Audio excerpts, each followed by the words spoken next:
धन्यवाद। कार्यक्रम का सफल संचालन कर रहे श्री आदित्य प्रकाश सर जी।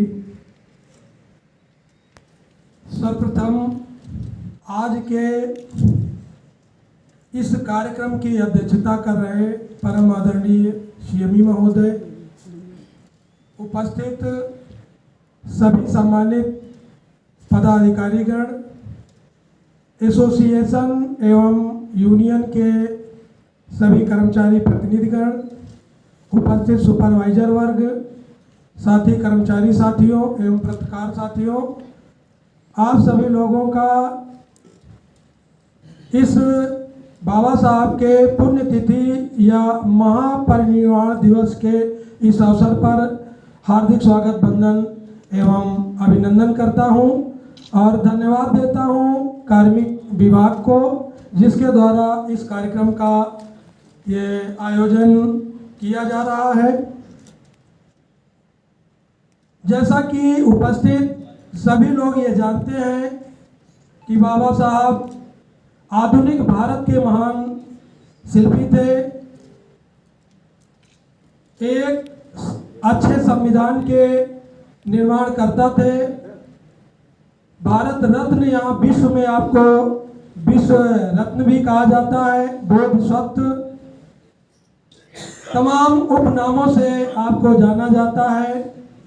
ऐसे महापुरुष के पुण्यतिथि पर हम सभी लोगों को उपस्थित होने का सुअवसर प्राप्त हुआ और हमें वो क्या सामर्थ्य है कि ऐसे महान व्यक्तित्व, प्रतिभावान व्यक्ति की गुणों की चर्चा करें। मैं सिर्फ इस कार्यक्रम में इतना ही कहना चाहते हैं कि उनकी शिक्षाओं और उनके किए गए कार्यों से यहाँ पर अधिकांश लोग परिचित हैं, तो उनकी शिक्षाएं कैसे प्रसारित हों और उनके किए हुए कार्य कैसे आगे बढ़े, इस संदर्भ में हम सभी लोग सोच विचार करें। यही उनकी सच्ची श्रद्धांजलि होगी।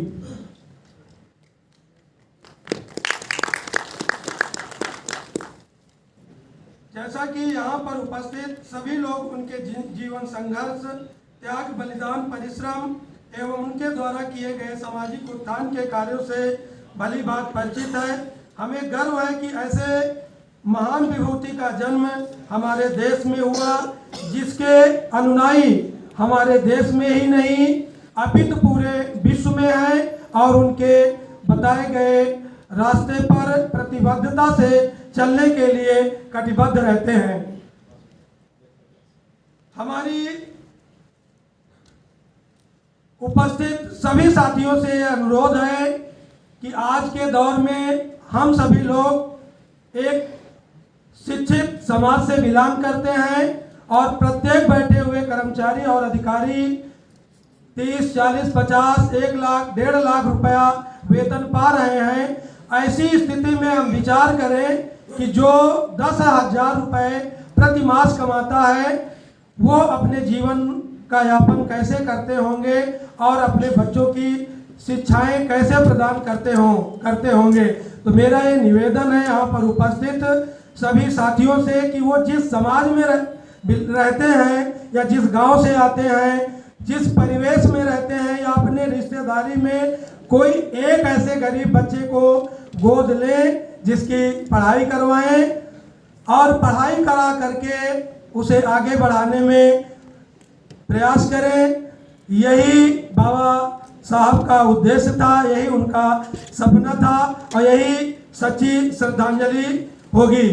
आज माननीय महाप्रबंधक महोदय जी उपस्थित नहीं हैं, पीसीएमई महोदय जी उपस्थित हैं। जैसा कि कई बार हम लोगों ने ये जिक्र किया कि जैसे कि हम लोग चाहते हैं कि फैक्ट्री में उत्पादन बढ़े, लेकिन हमारे कर्मचारियों के सामने दो सबसे बड़ी विकराल समस्याएं हैं, एक शिक्षा की और दूसरी स्वास्थ्य की। हमारा अधिकांश कर्मचारी स्वास्थ्य और शिक्षा के चक्कर में लखनऊ या इधर उधर दर दर भटकता रहता है, जिससे जितनी उसे छुट्टियां लेनी चाहिए उससे उसे अधिक छुट्टी लेनी पड़ती है। और माननीय महाप्रबंधक महोदय भी जी ये चाहते हैं कि यहाँ उत्पादन बढ़े, मैं आज होते तो मैं उन्हें यह अवगत कराना चाहता था कि अगर इन दो बिंदुओं पर प्रशासन हम लोगों की मदद करे तो आने वाले समय में हम एसोसिएशन की तरफ से और अपने कर्मचारियों की तरफ से ये आश्वस्त करते हैं कि अगर शिक्षा और मेडिकल की बेहतर सुविधाएं होंगी तो इससे पूर्व जो उत्पादन के रिकॉर्ड बने थे वो सारे रिकॉर्ड ध्वस्त होकर के एक हम नया कीर्तिमान स्थापित करेंगे।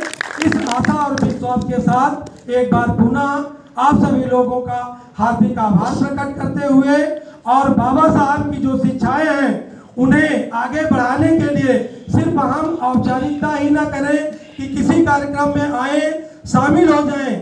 क्योंकि रेलवे बोर्ड द्वारा एक लेटर निकलता है तो ज्यादातर कार्यक्रम औपचारिक हो जाते हैं, तो औपचारिकता न बने। ऐसी प्रवृत्तियां बहुत वर्षों बाद हमारे देश में या तो जन्म नहीं ली या जन्म ली तो उनको मतलब आगे बढ़ने का उन्हें अवसर प्राप्त नहीं हुआ। तो जैसा कि मैंने कहा, अगर बाबा साहब को जिस भी महापुरुष ने, जिस भी राजा ने पढ़ाया लिखाया, अगर पढ़ाया नहीं लिखाया होता तो शायद ऐसा अद्भुत संविधान हमको नहीं मिलता। आज देखिए उत्तर प्रदेश में एक महात्मा मुख्यमंत्री है और प्रधानमंत्री एक गरीब परिवार से पैदा होकर के बने, तो इसमें एक संविधान का रोल है और उसके पीछे बाबा साहब का बहुत बड़ा रोल है। तो ज्यादा कुछ ना कहते हुए, चूंकि समय की मर्यादा है, 3 मिनट का समय दिया गया है और उस 3 मिनट को ध्यान में रखते हुए अगर कहीं भी मेरे द्वारा किसी की भावना आहत हुई हो तो क्षमा की प्रार्थना करते हुए एक बार पुनः आप सभी लोगों का हार्दिक आभार प्रकट करते हुए अपनी वाणी को विराम देता हूं। जय भीम, जय एमसीएम।